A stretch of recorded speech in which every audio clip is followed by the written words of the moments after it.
Hello, everyone. Charles Watts here. Welcome back to Inside Arsenal, where I'm joined once again by James Benge because it is time for Inside Arsenal Extra Time. James, how you doing, mate? All good?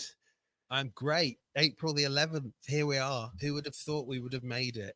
Who could ever have imagined all those dramatic events that happened in Arsenal versus Bayern Munich that we are fully abreast of as we record this podcast?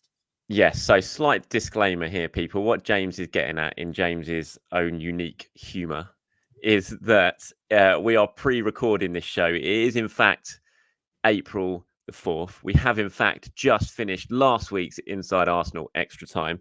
But I'm away on holiday at the moment that you are at the time you are watching or listening to this. So we are pre-recording the show. So there's not going to be any chat about Aston Villa or any chat about Bayern Munich and what happened in the first leg, which hopefully will be a nice 4-0 win and Harry Kane gets sent off and misses the second leg.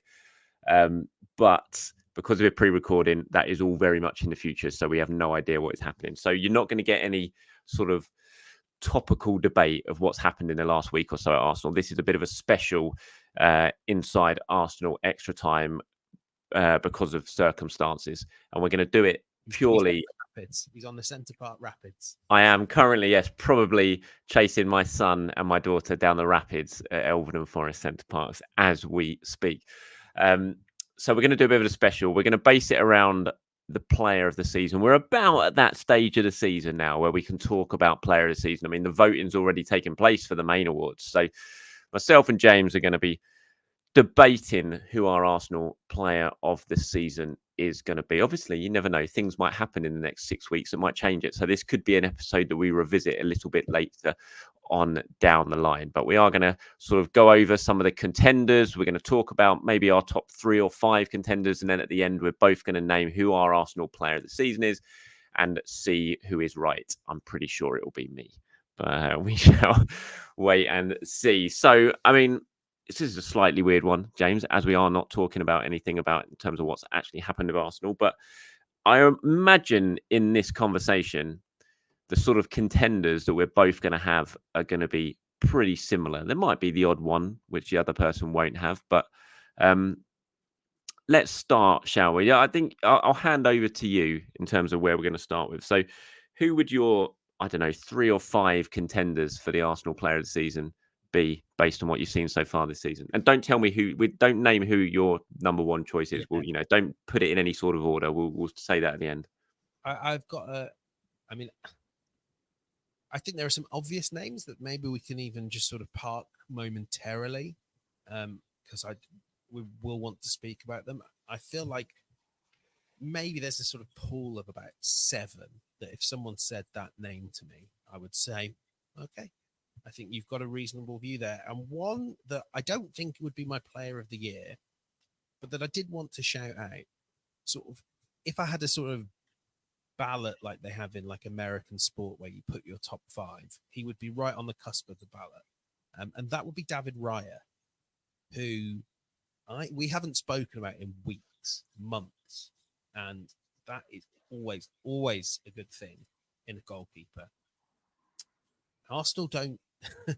This is when you really worry about pre-recording a week early, but Arsenal don't make stupid mistakes anymore, or very rarely do. And I think a large part of that is down to the authority and the charisma with which David Raya defends is the wrong word, isn't it? It's like he attacks his own goal. Mm-hmm. Everything is aggressive and front-footed. And I don't think even as... It's almost like we've stopped talking about Raya and Ramsdale, but we haven't really spoken enough about just, how much more front-footed in defence Raya makes Arsenal as a sweeper keeper, as someone that comes for every single cross, someone that really doesn't get blown off course. Even, we're a few days out from that Etihad game. He kept playing the passes, even when he was shanking them. And sometimes that's all you can ask, really. I think he's been a revelation. And I think a £27 million fee that they will activate is a bargain. Yeah, I mean, he certainly would. I don't think he'd be in my top 5, but I think he certainly deserves a lot of praise for how he has come in, how he's sort of navigated those first tricky couple of months, which could have broken a lot of players, I suppose, I mean, we've seen it before. Really good players coming into a new club, the spotlight's on them, and they can't quite handle the constant pressure they're under. And he had some difficult moments, and he came through them. I think he had the backing of his manager, which really, really helped. You know, Arteta's belief in David Raya was pretty unwavering, and I think that definitely helped him. And I think he's proven to be a really, really good addition. Like you said, the debate about Raya and Ramsdale, it feels like that's been parked now. Everyone knows he's number one. I think that's probably helping David Raya as well. The fact that it isn't constantly what's going on with Raya, what's going on with Ramsdale. Everyone knows that he is Arteta's number one. I think he's at the time of recording this, he's 3 ahead of any other goalkeeper in the race for the Golden Glove. And he's kept 3 more clean sheets than anyone, and obviously didn't play the first few games of the season because Ramsdale did. How much of that is down to Raya, though, is up for debate. I would say the 2 players playing in front of him, potentially the 3 players playing in front of him, if you put Declan Rice into the mix of that as well, are having a big say in the amount of clean sheets that Arsenal are conceding. But he is the goalkeeper, so he takes credit for those as well. Yeah, I think he's done great. I think he's been a really good addition. I think he has certainly improved Arsenal. I think he's definitely, at the time we both said, didn't we? We thought he was an upgrade on Aaron Ramsdale. I still believe that is the case. And he certainly deserves to come in for a lot of praise. But I have to say, he wouldn't be one of the players that I would be debating for player of the season. One final word on this, because this amused me when you were sort of saying that, how much of the Golden Glove thing is down to his goalkeeping. So he's at 24 games. He's made 35 saves as we speak right now. Jordi Petrovic, the Chelsea number one, in 13 games has made 45 saves. It's so weird when you're doing goalkeepers, because obviously, if you play for the best teams, you actually tend to not look very good statistically. But I really like him. And I kind of wanted to give him his flowers. I'd have him in my top 5. Have you got the stats up there in terms of how many goals he has conceded for Arsenal, and what his XG is in terms of how many goals he should have conceded? Yeah, he should have conceded 1 fewer. 1 fewer. But he's actually caught up with that, because there was a greater gulf in that, isn't there? Not too long ago. You've got when the sample size is as small as it is for Raya, it's very easy for that to get blown off course by, obviously 1 or 2 errors, but also just some goals that look great on XG don't look great on XG, but actually they're quite hard to save. So small sample size. Well, while we're on the topic then of players who probably aren't right in the mix for a Player of the Season award, but deserve some flowers, shall we say, when we're discussing it. Here are a couple that I think deserve to be in the conversation, if not right at the top of it. And that's Jorginho and Ben White. I think Jorginho has just been brilliant this season. Whenever called upon, he's not been called upon loads, but whenever he's played in big games that he's played, he has performed really, really well. I think he's been exceptional. And he deserves an awful lot of credit for what he's done for Arsenal. And I think he's been a brilliant, brilliant signing. Ben White as well, who, if you were starting this award from January onwards, would be right up there in terms of his level of performances. I think he did, by the sort of standards that he'd set maybe the previous season, I think he struggled a little bit the first half of the season, maybe because of injury. He was, obviously carrying something that was impacting his game a little bit. That seems to have cleared up post Dubai, and he's just been fantastic since then. So I think he definitely deserves some praise for what he's produced this season alongside Jorginho. I think those two would probably fall, when I'm assessing it, into that kind of David Raya bracket that you were just talking about. Yeah, I mean, White in particular, like the cult hero of this Arsenal team. You could, if you wanted to put him top, like if anyone watching this said he's been the player of the season, I'd have no qualms with that at all. Like you say, he dropped off a bit, but it sort of makes me think of a slightly upgraded Nacho Monreal, who you and I both had parts of our career where we spend our whole life doing player ratings. And at the 85th minute, you'd be like, Nacho Monreal? Yeah, 7 out of 10 again. White's that, but an 8 out of 10. He's a 8 out of 10. He is. And right now, I feel like we're seeing him blossom into the best English right back out there. And, that's a hard fight, that one, but I think he is right now. on form, the best right back in England. Yeah, just a brilliant player, absolutely brilliant player. And remember the conversation when Arsenal signed Ben White and, Manchester United signed Varane. Remember the social media conversation of who got the best deal out of that, and and people laughing at £50 million for Ben White. Not laughing so much now, are they? Pay 50 for him. Right, let's talk about some of the main contenders then, shall we? I'll go first. Last season's player of the season, Martin Odegaard. Just been brilliant once again. Joy to watch. Leader. Maybe hasn't scored the same amount of goals that he scored last season, but I think he's into double figures now at the time of recording this for Premier League anyway, or the season, maybe not Premier League, all competitions. But just been absolutely brilliant. He's the glue that holds this team together. In my opinion, if you take Odegaard, I think out of anyone in this team now, if Arsenal had an injury to anyone that would have the biggest impact, I think it'd be Odegaard. I think if they lost Odegaard, it would be a real struggle to cope with that for any serious amount of time. I just think he's brilliant. He's one of the best players in the world. He's going to get better and better as well, which is just such an exciting thing to say. I love watching. Remember the quote? Who was it about? Was it about Riziki? Was it about Santi? When Wenger says, "If you love football, you love Cazorla, you love Riziki." I can't remember which player. It might have been both of them. He said it about. But yeah, that's the kind of quote that's just in my head when I think about Martin Odegaard. It's like, how can you not love watching him play what he does? And he does it at any level. You know, the notion that he doesn't turn up in big games is long gone. And he's just a fantastic footballer. And last season's player of the season, and absolutely in my mind, right up there once again. Character of the guy, he just gets on with it. He's quiet excellence in his leadership, and I think the thing for me is he's like you said at the top there, he goals wise and maybe sort of big picture performance wise, he hasn't been quite as good as last season, but in many ways I think you can take the positives from that of going, okay, that wasn't a freak season, and like, if he's a bit less, if he's 98% of last season's Odegaard, 95%, you still have, like you say, one of the best players in the world. And what's fun is all the players we've got after this are all players who are one of the best players in the world, certainly in their position. And kind of what? Also, in that picture you've got there, the hair looks sensational. Oh, what I'd do for that hair. So important, I think, that Arsenal continue to... the one key part of Wenger's legacy that must remain unbroken is that we have smart, well-coiffured young men playing for Arsenal.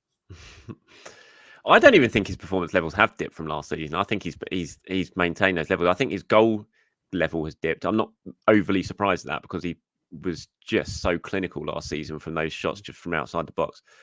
I don't know what assists he's on, but it feels like he could have 10 more assists this season than he's on.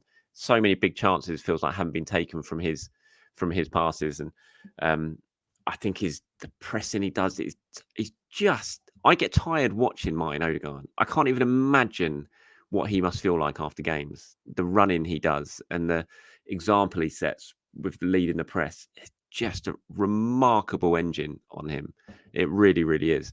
And I think just the biggest compliment, like I said, that I can pay him is that if Arsenal lost him out of more than any other player, I'd be worried. I'd be so much more worried than anyone. And I think that's a big compliment that you can pay him. So Martin Odegaard, now that's my first choice. Go on, you give me someone then. Well, possibly the only man that you'd be more worried if he wasn't in the team, William Saliba, who we should say, have you got any wood nearby?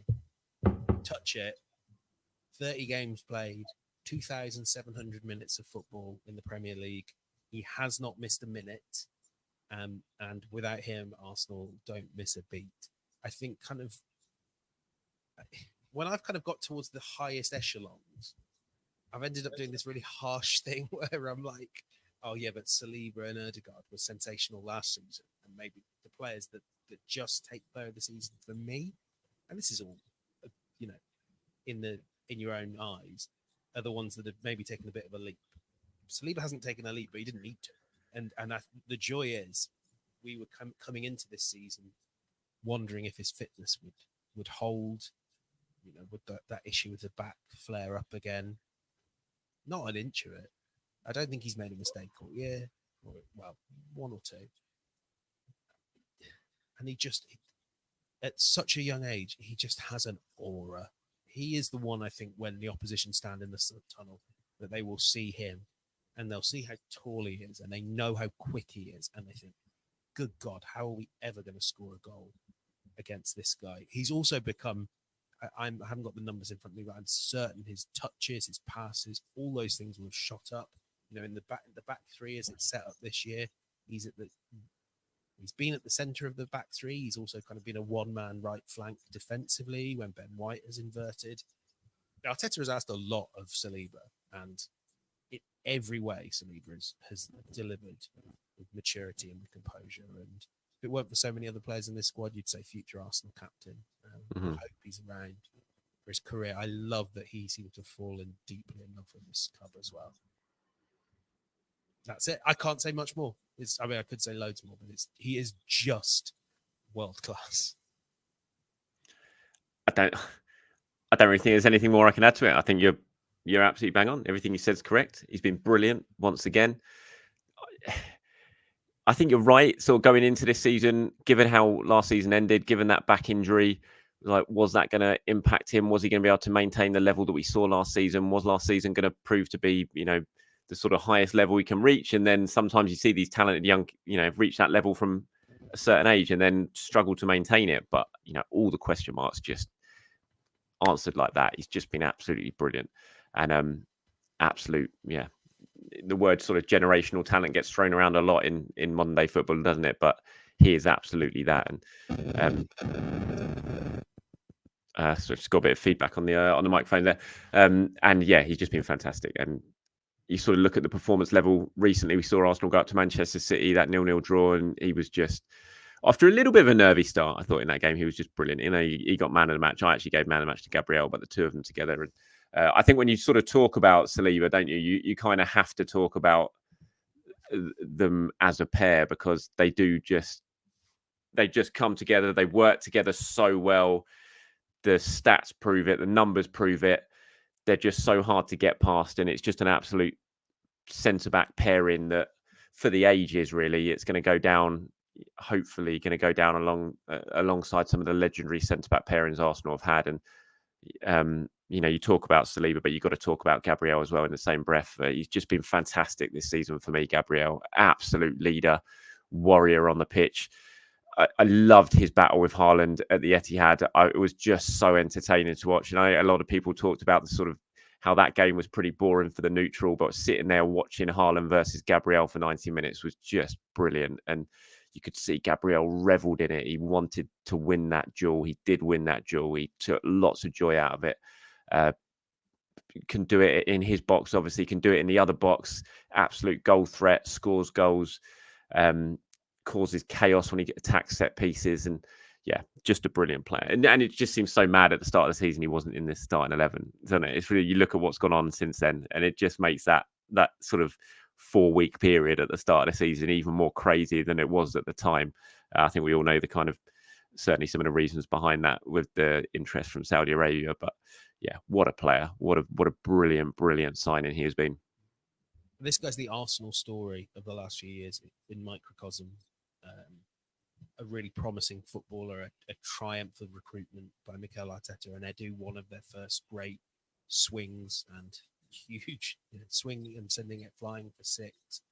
Even last season, you could see him coming on leaps and bounds, but maybe the composure wasn't there for him to be the centre-back of a title winner, a Champions League winner, and it's there now. It just is.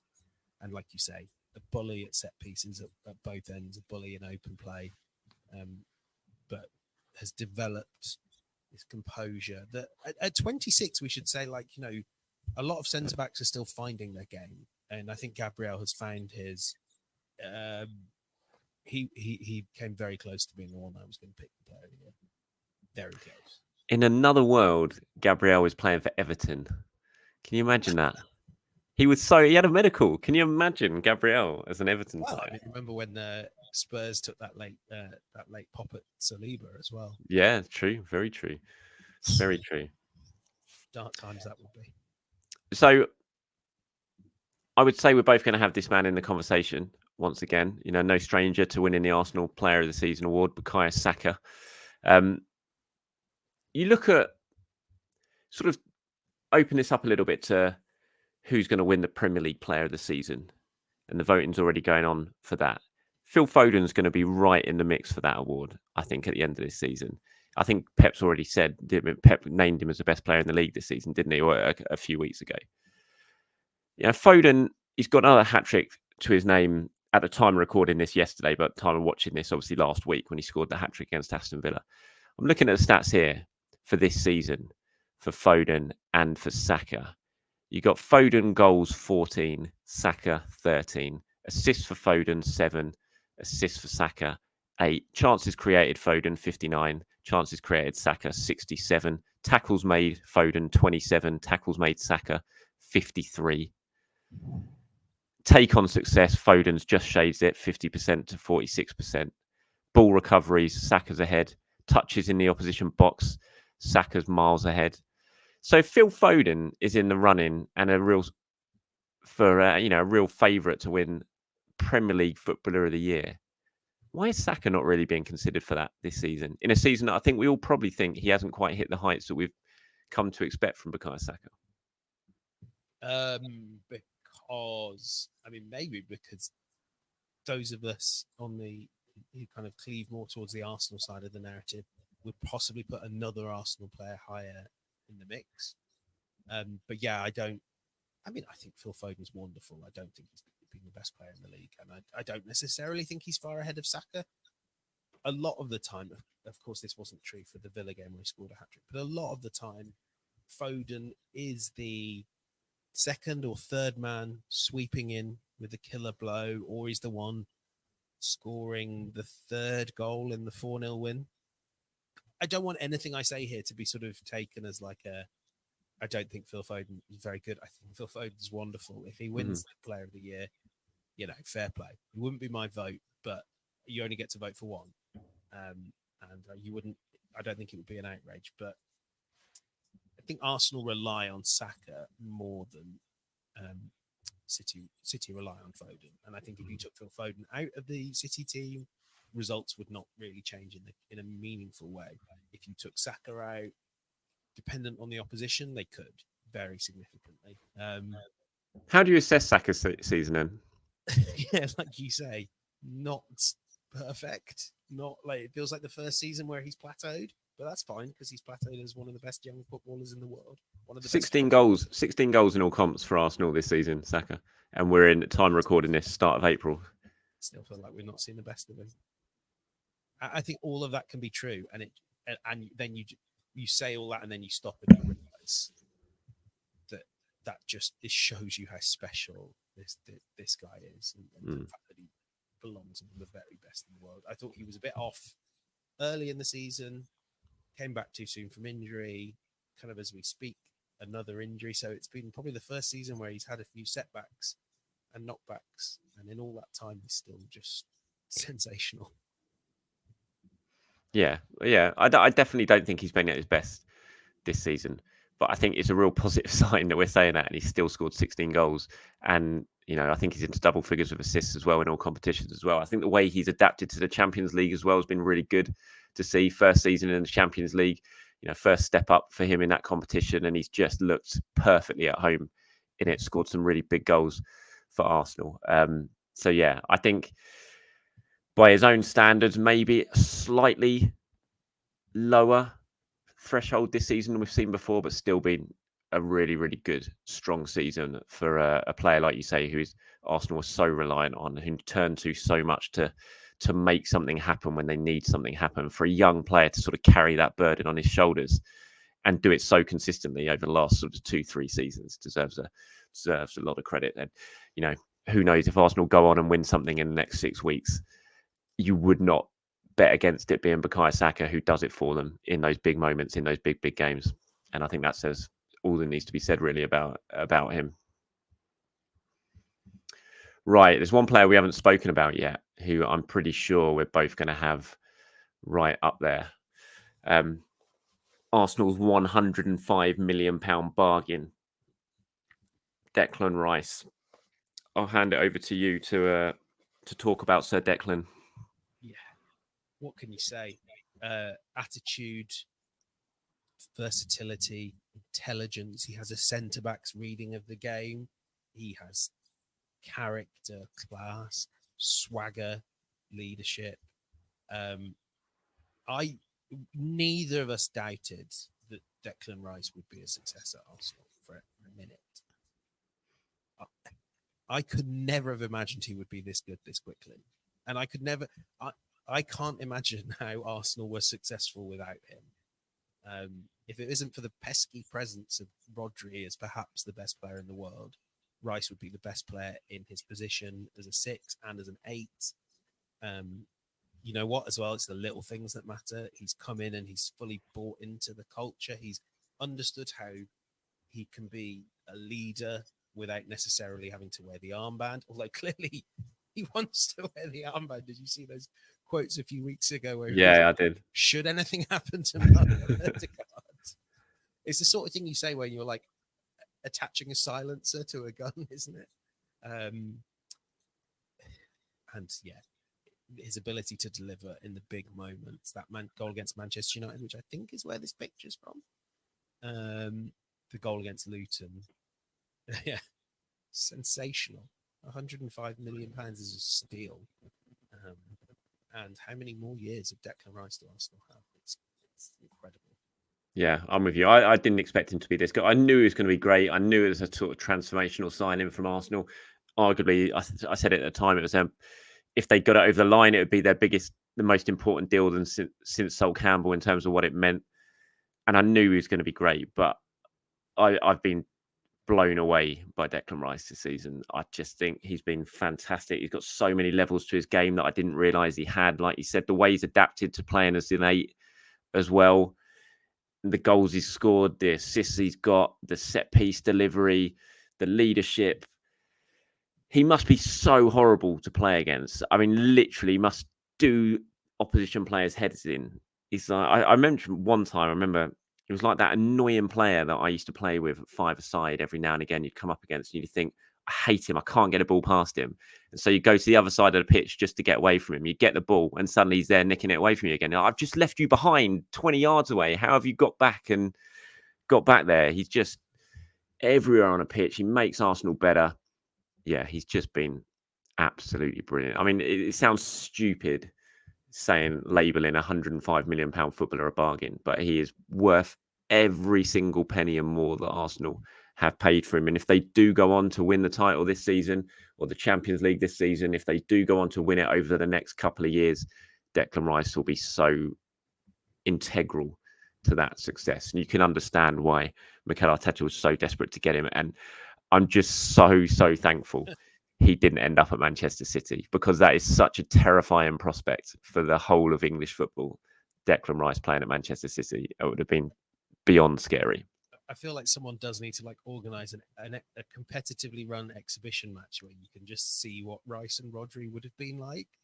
I don't want to see that ever. Do you have a favourite moment of Rice? Because the one that keeps cropping into my mind, probably because it's the freshest, but it's not a big one. But you'll remember this at the second half at the Etihad, when for about the first time in about 6 games, someone gets the ball off Rice and it's Kevin De Bruyne. And you're like, De Bruyne's away. Okay. This is a City winner. And Rice just steams through the back of him brilliantly, like a perfectly fair and legal tackle.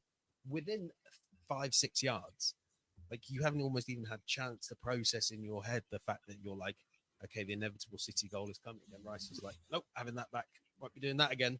And I expect he wasn't tackled again for the He did an unbelievable tackle on Rodri in that game as well, in front of the penalty area. Declan Rice, favourite Declan Rice. I mean, the winner at Luton was very, very special, wasn't it? 97th minute. That was fantastic. Like I said, the late winner. Well, it wasn't the winner in the end, was it? Because Jesus scored, but the goal against Manchester United, his first goal for Arsenal.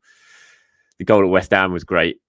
The reaction of the West Ham fans around me was just really, really funny when he pinged one in from 30 yards into the top corner to make it 6-0 on his return to the London Stadium. There's been loads of them. So it's just been a pleasure to watch this season, and absolutely fantastic signing. Brilliant that he's at Arsenal. So I think we're probably in agreement that those are the main contenders, the big hitters for this season awards. So I'm going to get you to run through your top 3 in order now. You don't have to do a big spiel on them because we've already done that. You can do a little bit of a spiel on the winner and why he is the winner in your eyes. But go 3, 2, 1 in your order of your Arsenal player of the season. 3, Bukayo Saka. 2, the magnificent Gabriel. And 1 for me was incredibly easy. It just has to be Declan Rice. And going back to what we were talking about earlier, Declan Rice, whoever wins the title, Declan Rice should win PFA, FWA, Premier League Player of the Year. He's changed Arsenal.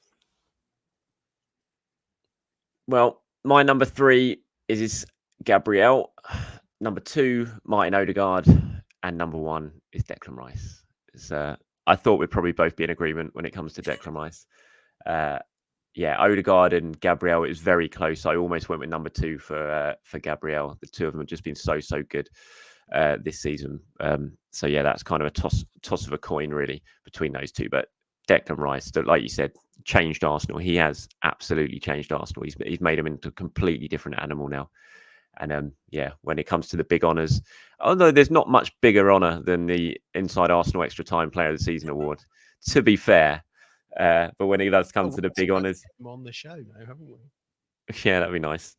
When it comes to those big honours, come the end of the season, those big awards, then he absolutely has to be in the running for those awards because he's just been absolutely brilliant.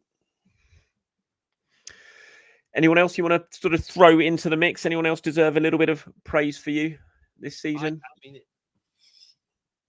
think even players like Trossard has had a very good season.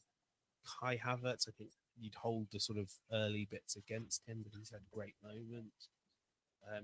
And then you just realise that there are players like for next season, Jesus, Martinelli, who've maybe not had as good a season. And you go, well, there's nothing stopping them next season. So this is going to be such a hotly contested award for not just this season, but years to come. I mean, the Arsenal one, not ours, because we probably won't remember to do this next year.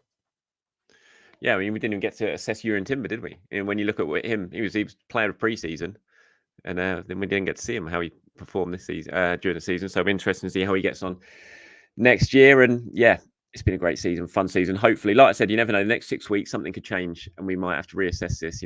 Martin Odegaard might score a hat trick in every game between now and the end of the season. Bukayo Saka might do that as well. Score a hat trick against Barcelona at Wembley to win Arsenal the Champions League. So we might have to reassess it. But for now, that is our Arsenal Player of the Season debate. A clear winner, pretty overwhelming winner from the pair of us in Declan Rice. Let us know what you think in the comments below. Do you agree with us? I know there'll be some that will. I know there'll definitely be some that don't. Let us know why in the comments below.